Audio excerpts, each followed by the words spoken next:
जात वैधता पडताळणी संदर्भात राखीव जागावर ज्यांना निवडणूक लढवायची आहे त्यांना जात प्रमाणपत्र व जात वैधता प्रमाणपत्र त्यांना सादर करणे आवश्यक आहे।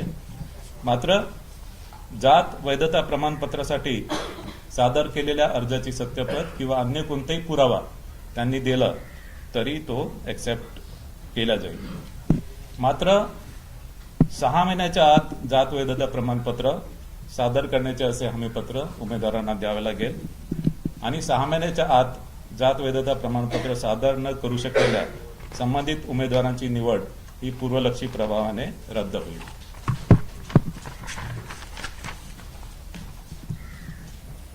या निवडणुकीमध्ये एकूण मतदार हे 3,48,78,017 असणार आहे।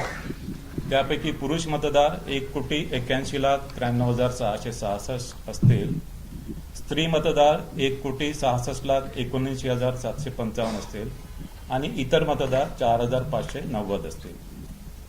या निवडणुकीमध्ये 39,147 इतके मतदान केंद्र